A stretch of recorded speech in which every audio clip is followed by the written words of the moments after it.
The wind howled across the jagged lip of Blackthorn Cliff, a lonely scar of granite that dropped 200 feet into the churning Pacific below. Elias Harrington stood at the edge, coat flapping like a surrender flag, one hand on the wheelchair that held his mother, Evelyn. Her legs, useless since the stroke 3 years earlier, lay beneath a wool blanket the color of storm clouds. She was humming some old hymn from the church they hadn't visited since his father's funeral, and the sound made Elias's jaw clench. "Almost there, Mom," he lied. The lie tasted like copper. He had rehearsed this moment in the mirror of his penthouse bathroom, the city glittering behind him like a promise he no longer believed in. The inheritance was a fortress of numbers, 7 figures, liquid and waiting, locked behind the clause that required Evelyn's permanent incapacity or demise. The lawyers had used gentler words, but the meaning was blunt. Elias had built an empire on bluntness, venture capital, hostile takeovers, the kind of wealth that bought silence and solitude. A mother who needed round-the-clock care was a liability. A mother who could no longer speak clearly was a public embarrassment. A mother who still called him, "my sunshine," was a wound that refused to close. He pushed the chair forward another inch. The front wheels kissed empty air. Evelyn's humming stopped. "Eli," her voice was papery but unafraid. "The dog, Max." Elias had forgotten the dog. The golden retriever sat 10 feet back, ears flat, eyes fixed on Evelyn. He had been her shadow since the stroke, carrying socks in his mouth, nudging her hand when the tremors started, sleeping across the doorway like a furry tripwire. Elias had meant to leave him at the house with the caretaker. Instead, Max had slipped into the SUV, curling quietly in the footwell as if he understood the itinerary better than any human. "Stay," Elias commanded, his voice cracked like thin ice. Max did not stay. He rose, slow and deliberate, and padded forward until his broad head rested against Evelyn's knee. She scratched behind his ears with the one hand that still obeyed her.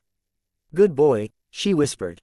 "Always my good boy." Elias felt the cliff tilt beneath him, though the ground was solid. He had calculated everything.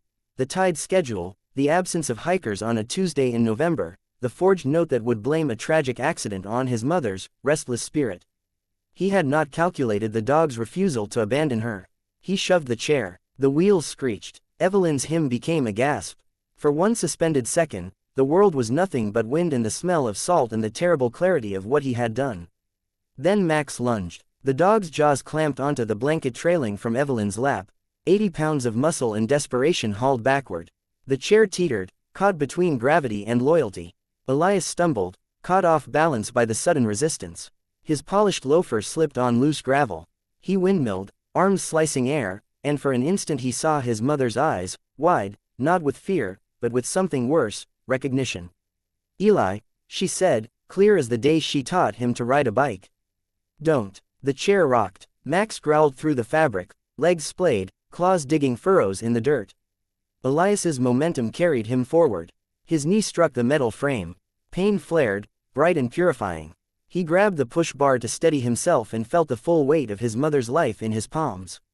He could let go. One push and it would be over. The ocean would swallow everything. The chair, the woman, the dog, the sin. Instead, his fingers tightened. A sound escaped him, half sob, half scream, and he pulled. The chair rolled backward onto solid ground with a thud that rattled Elias's teeth. Max released the blanket and barked once, sharp and triumphant. Evelyn's head lolled against the headrest. She was breathing, shallow but steady. Alive. Elias fell to his knees. The cliff edge yawned inches from his face, indifferent. He retched, but nothing came up except the sour taste of shame. That was the first turn. They did not speak on the drive home. Elias's hands shook so violently he had to pull over twice. Max sat in the back with Evelyn, his head in her lap, occasionally licking the salt from her fingers. The radio played a song about redemption that felt like mockery. At the house, the caretaker, a stout woman named Rosa, met them at the door. Her eyes flicked from the dirt on Elias's trousers to the blanket tangled around the wheelchair wheels. She asked no questions. She simply took Evelyn's hand and said, "Let's get you cleaned up, Mrs. H." Elias wandered the mansion like a ghost. The marble floors echoed. The abstract paintings, investments, not art, stared down with geometric disdain. He poured a whiskey, then poured it down the sink. He opened his laptop and stared at the inheritance documents until the words blurred. At 2:17 a.m., he found himself in his mother's wing. The night nurse had gone home, Rosa slept in the guest room. Evelyn was propped up in bed, Max curled at her feet like a living hot water bottle. Moonlight striped the room through half-closed blinds. She was awake. "Sit," she said. He sat on the edge of the bed, shoulders hunched. The silence stretched until it snapped. "I was going to kill you," he said. The words fell heavy as stones. "I know. I thought it would be mercy. For both of us." Evelyn's hand found his. Her grip was weak, but her eyes were steady. "Mercy isn't yours to give, Eli. It's mine to ask for. And I never did." He bowed his head. Tears dripped onto the blanket, dark spots on plaid wool. "I'm sorry," felt too small, but he said it anyway, over and over, until the words lost shape and became just sound. Evelyn let him cry. Then she said, "Tell me about the dog." So he did. He told her how Max had been a rescue from the shelter where she used to volunteer before the stroke. How the dog had chosen her that day, ignoring all the other hands reaching through the kennel bars. How Max had learned to open the fridge with his nose to fetch her yogurt when her blood sugar dropped. How he had refused to eat for 2 days after Elias moved her into the West Wing, for privacy. When he finished, Evelyn smiled, the first real smile he had seen in years. "He remembered what you forgot," she said. "That I'm still your mother."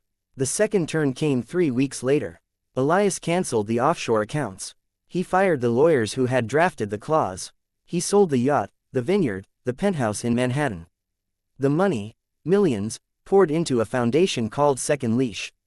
Its mission: to pair service dogs with stroke survivors who could no longer afford care after insurance ran dry.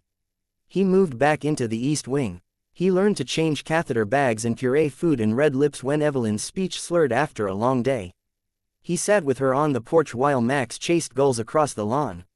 He listened to her stories about his father, about the diner where they met, about the night Elias was born during a blackout and the nurse used a flashlight to cut the cord. One afternoon, a reporter from the local paper came to profile the foundation. She was young, skeptical, armed with questions about privilege and optics. Elias answered honestly. He showed her the cliff, now marked with a simple wooden bench and a plaque that read, "Courage looks like 4 paws and a wagging tail." He introduced her to Evelyn, who greeted her with a lopsided grin and a plate of oatmeal cookies. The article went viral, not because of the money, but because of the photograph, Elias on his knees, arms around Max, while Evelyn's hand rested on both their heads.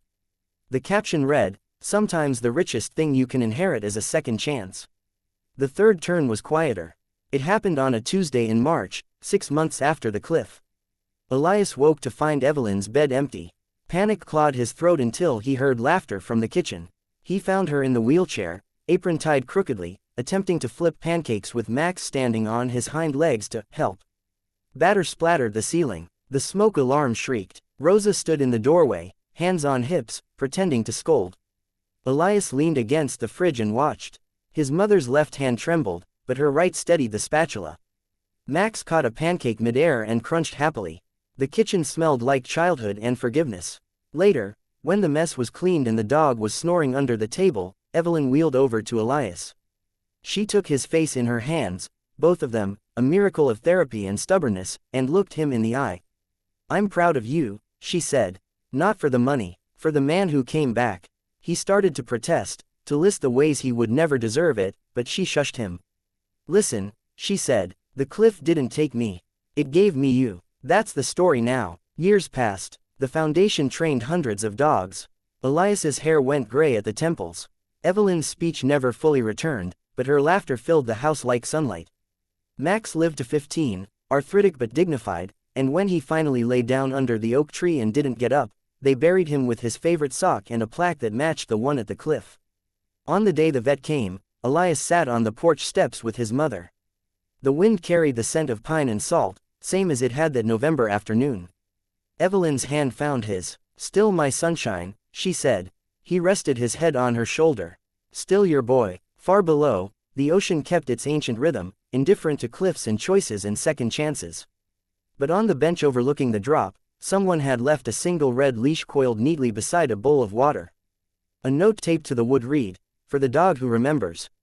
And somewhere, a new golden retriever puppy lifted his head, ears perked at the sound of a wheelchair rolling across gravel, ready to begin his own story of loyalty and love. Because kindness, like the tide, always returns.